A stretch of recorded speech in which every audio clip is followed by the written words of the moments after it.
Assalamualaikum warahmatullahi wabarakatuh. Selamat pagi semuanya, teman-teman X3B. Salam sejahtera untuk kita semua. Semoga kita semua berkumpul dalam keadaan sehat pada hari ini. Kepada yang terhormat dosen pengampu kita mata kuliah membaca Bapak Nur Irwan Syah MPD dan teman-teman yang saya banggakan. Pada kesempatan kali ini, saya Novianti dari kelompok 8 dengan NPM 202121500540. Saya adalah pemateri yang pertama. Di sini saya akan menjelaskan dan memaparkan apa itu literasi dan literasi kritis. Selamat menyimak.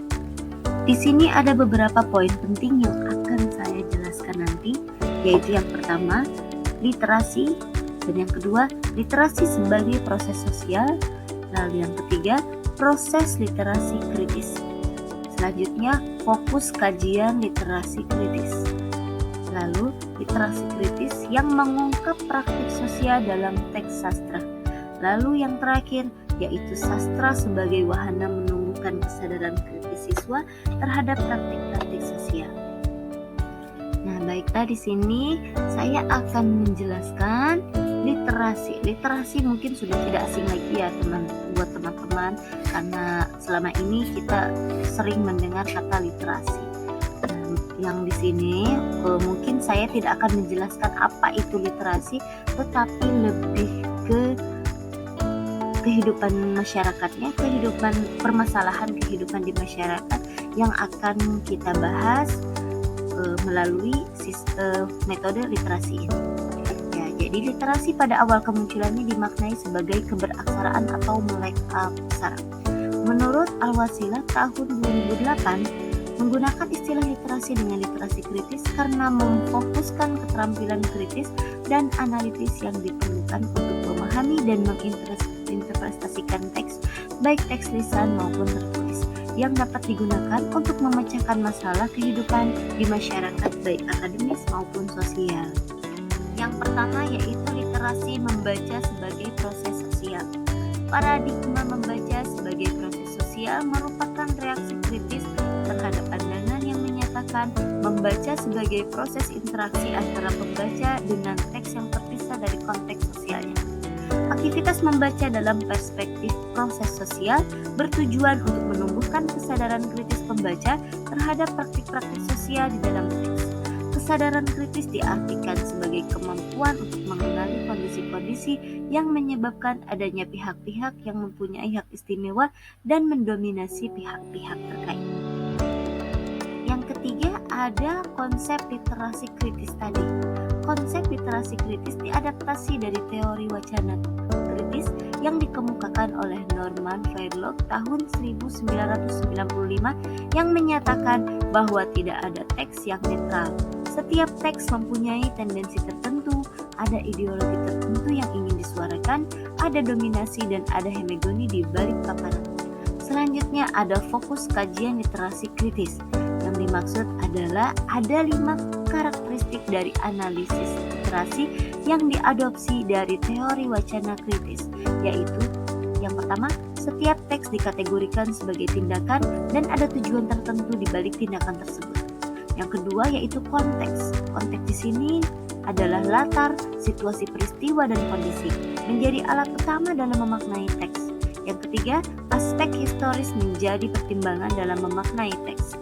Selanjutnya, ada setiap teks dipandang sebagai bentuk pertarungan kekuasaan. Selanjutnya, yang terakhir ada ideologi tertentu di balik teks. Teman-teman, di sini ada literasi kritis yang mengungkap praktik sosial dalam teks sastra. Tadi literasi kritis yaitu membaca dan menganalisis praktek sosial. Nah, di sini praktek sosialnya yang ada pada teks sastra. Saya akan membacakan sedikit puisi yang dikemukakan oleh salah satu sastrawan. Ya, di sini puisi tersebut mengungkap tentang adanya eksploitasi, praktik eksploitasi yang didominasi oleh guru. Akan saya bacakan sedikit.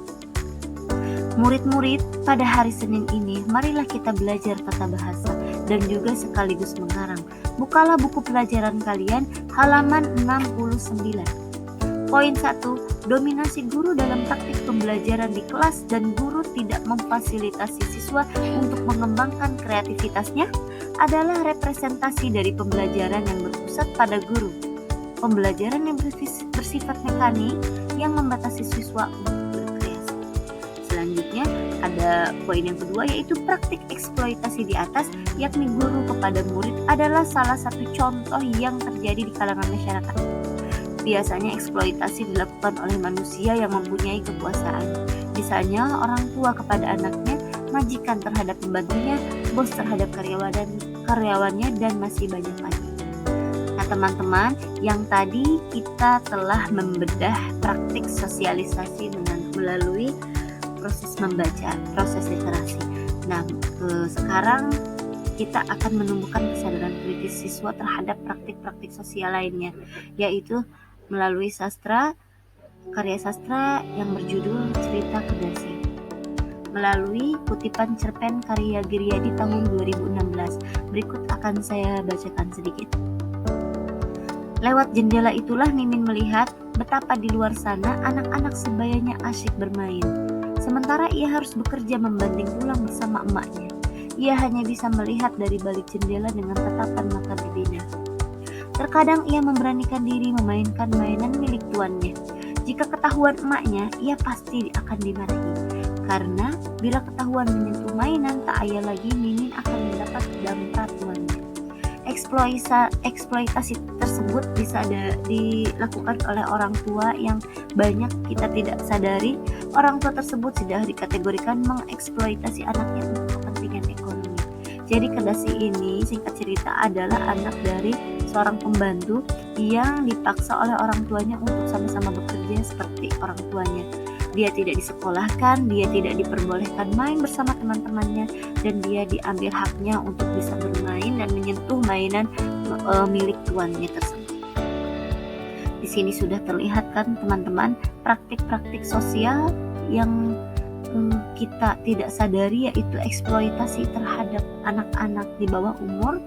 Kita juga sering melihat banyak anak-anak yang disuruh mengamen, mengemis di jalan, dan itu adalah praktik eksploitasi yang perlu kita perdalam lagi melalui metode literasi kritis.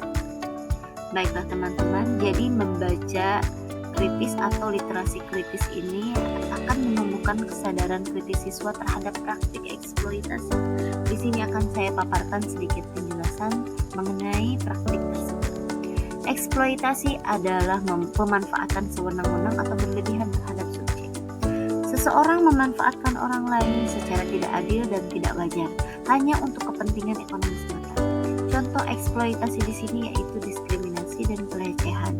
Baiklah teman-teman, di sini ada salah satu model pembelajaran yang bisa kita terapkan kepada murid, yaitu model pembelajaran menganalisa atau menerapkan model literasi kritis ini terhadap salah satu praktik sosial yang berkembang di masyarakat, yaitu masalah eksploitasi tadi.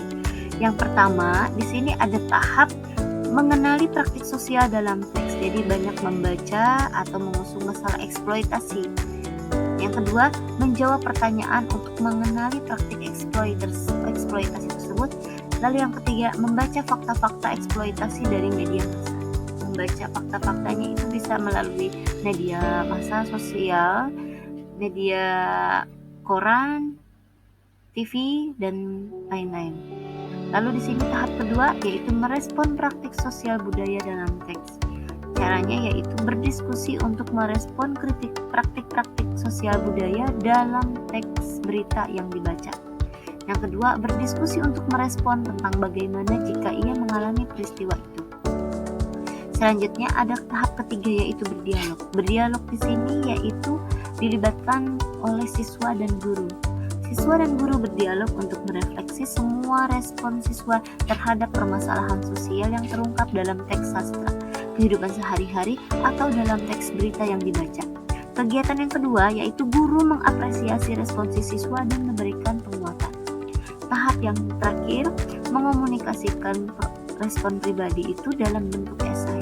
Kegiatan yang pertama contohnya setiap siswa menuliskan respon pribadinya terhadap praktik-praktik sosial dalam teks yang dibaca dalam bentuk esai sederhana. Kegiatan yang kedua dari tahap keempat ini, setiap siswa menyunting dan merevisi esai sederhana yang telah dia tulis. Jadi setelah dia mendapatkan respon pribadinya, lalu dia menyunting dan merevisi esai tersebut. Kesimpulan dari bab yang saya bahas yaitu literasi kritis dapat mengaktifkan pemahaman yang lebih baik. Pada proses tersebut tidak hanya melibatkan kemampuan kognitif, tetapi juga kesadaran dan pengalaman. Dalam hal ini, seorang siswa dituntut untuk lebih aktif dan kreatif dalam menghadapi permasalahan, tidak hanya masalah dalam dunia akademik, namun juga masalah dalam realita yang ada di kehidupan masyarakat, serta berperan untuk menawarkan solusi dan mengaplikasikan dalam kehidupan sehari-hari. Baiklah teman-teman, itulah presentasi dari saya. Jika ada pertanyaan ataupun klarifikasi, saya akan sangat senang untuk meresponnya. Baiklah, mari kita berdiskusi dengan penjelasan topik yang ingin kamu bahas. Apa kamu ingin membahas mengenai literasi kritisnya atau mengenai eksploitasi? Kita akan berdiskusi dan belajar bersama-sama.